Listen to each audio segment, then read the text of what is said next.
quisiera pedir que me acompañen en el Evangelio según San Marcos.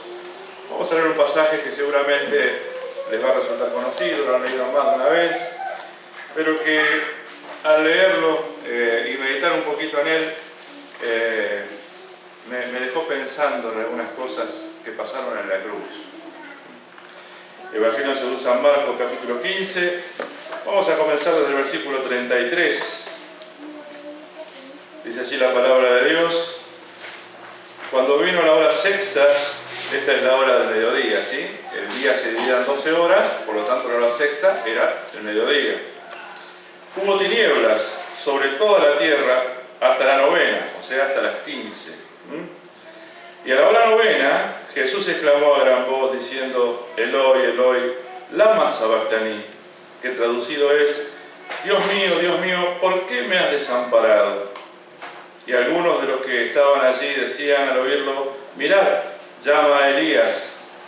Y corrió uno y empapando una esponja en vinagre y poniéndola en una caña, le dio a beber, diciendo: dejad, veamos si viene Elías a bajarle. Mas Jesús, dando una gran voz, expiró. Hasta allí nomás, por ahora, la lectura de la palabra de Dios. Es un momento muy triste, y a quienes somos cristianos nos pone la piel de gallina pensar en el momento en el que la vida abandonaba el cuerpo del Señor Jesús. Porque no es que lo pusieron en una tumba mientras estaba en un estado intermedio o en un letargo. El Señor Jesús se murió.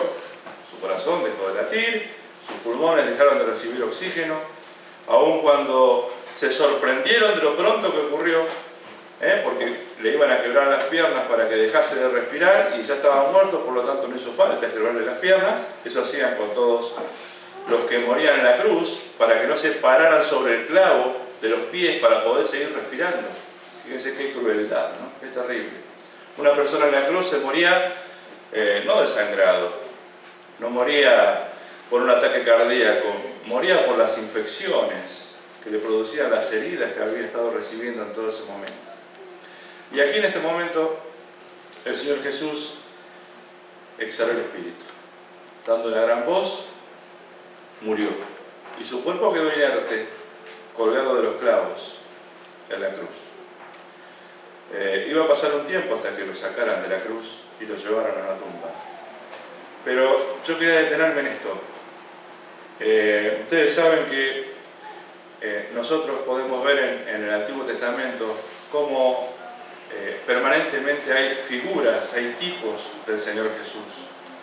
Los israelitas debían sacrificar un corderito, un animal perfecto, un cordero de un año sin defecto, por sus pecados, para que estos pecados quedaran ocultos, para que no quedaran a la vista.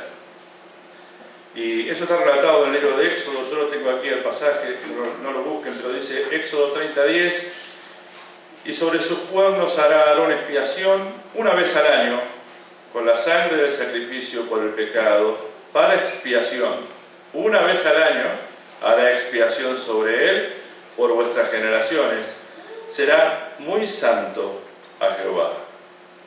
Esto que está descrito aquí, que hacía Aarón porque era el sumo sacerdote, había un sumo sacerdote y ese era el que podía ingresar al lugar santísimo, era lo que se conoce como el Yom Kippur.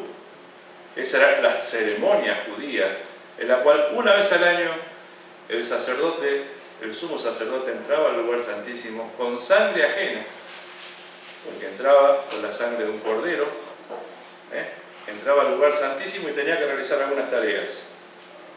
Ahora estuve investigando un poquito qué era esto del Yom Kippur, y es notable ver que si uno hace un correlato de la historia, a la hora 15, o sea, a la hora novena, a las 3 de la tarde, era la hora del sacrificio de la tarde.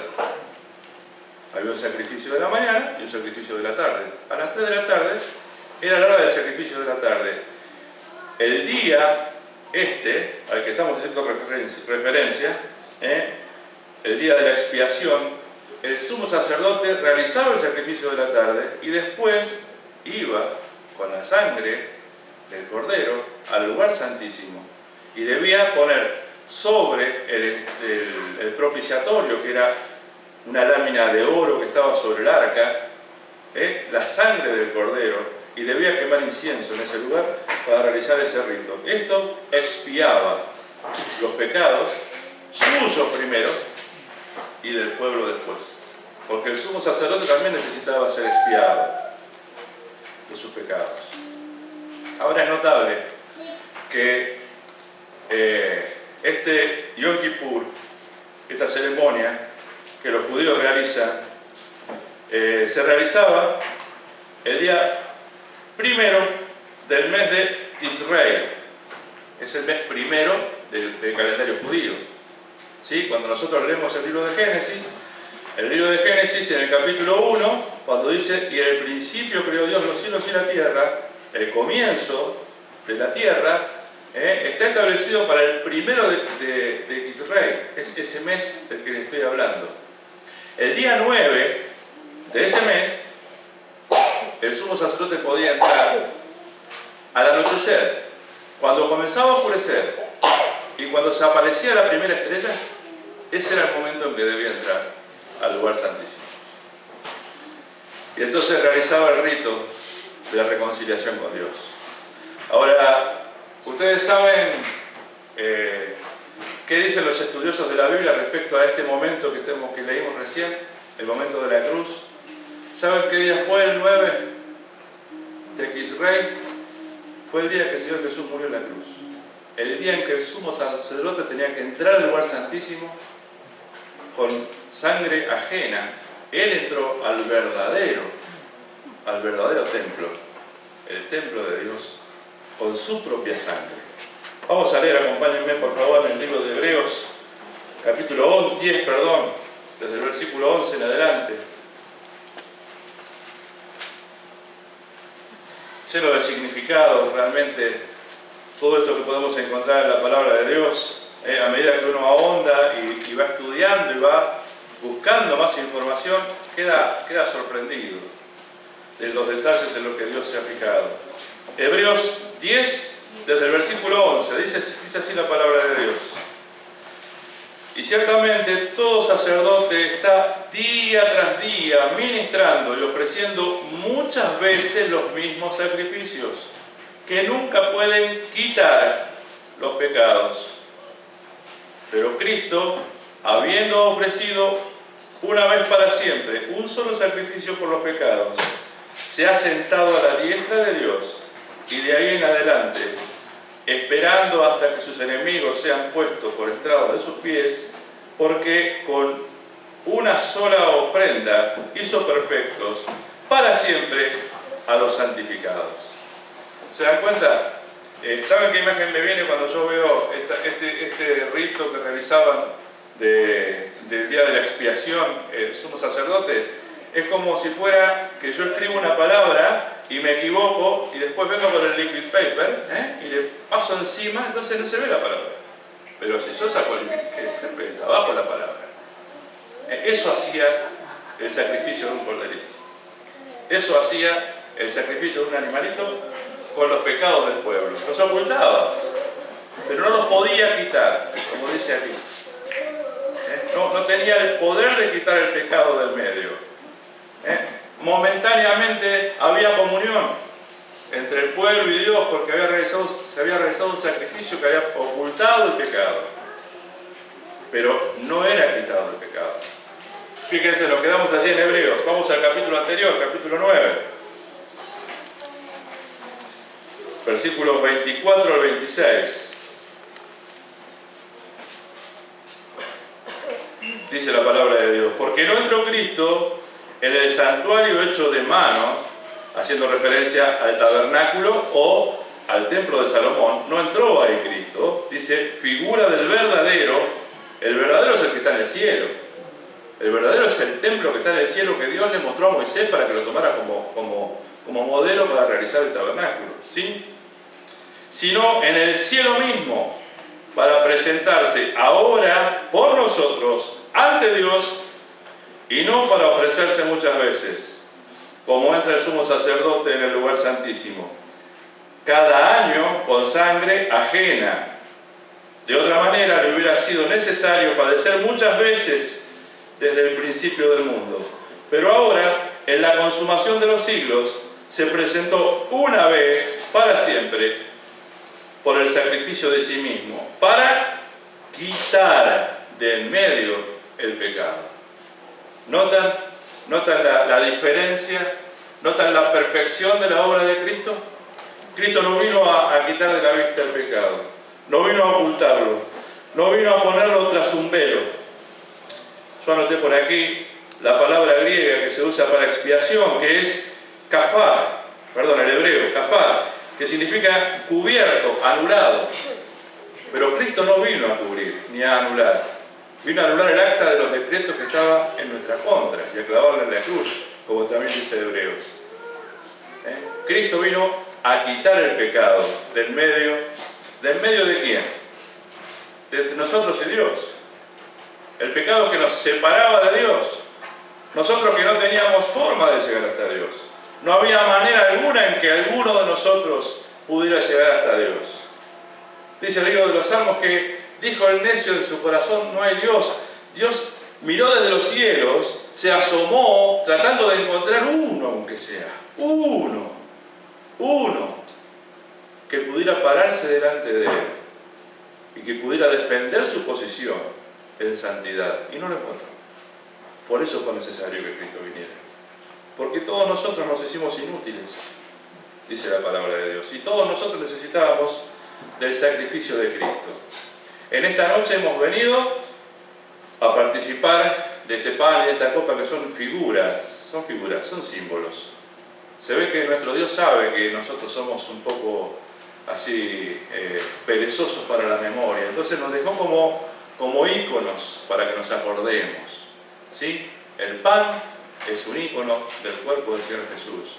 Y la copa, el vino que está en la copa, es figura de la sangre que Él derramó en la cruz. Para que no lo olvidemos. Porque cualquiera puede entender esto. Un niño puede entender que el pan es figura del cuerpo de Cristo y la sangre es figura, el vino es figura de la sangre de Cristo. Pero Cristo no vino para hacer una obra momentánea. Cristo no vino a la tierra para hacer una obra a la que le faltaba un complemento. Por eso algunas personas se equivocan creyendo que necesitan agregarle buenas obras a la obra de Cristo. La obra que Jesús hizo a nuestro favor no necesita aditivos. Y si tuviera aditivos humanos, serían aditivos de baja calidad, por lo tanto bajaría la calidad de la obra de Cristo. La obra que Dios hizo a nuestro favor es completa, es perfecta, es madura, no le faltan partes, no le faltan aditivos ni complementos. Una obra como esa es la que vino Cristo a hacer por nosotros. Era el único que lo podía hacer, por eso Dios necesitó desprenderse de su único Hijo. Lo mandó a uno de los ángeles de su creación.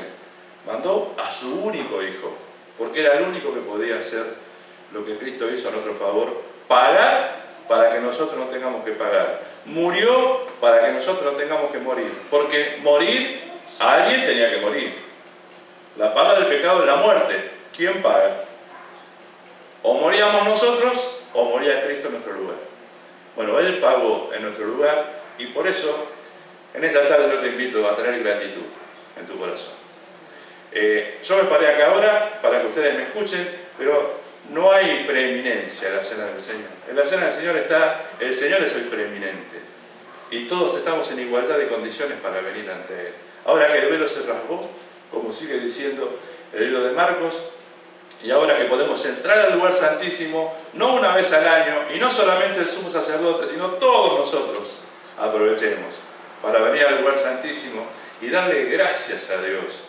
Porque sin la obra de Cristo hecha a nuestro favor, estaríamos todavía perdidos, estaríamos todavía en nuestros pecados, estaríamos todavía sin oportunidad. O si Cristo se hubiera bajado de la cruz, o si Cristo hubiera decidido no ir a la cruz. ¿Recuerdan los momentos previos a la cruz?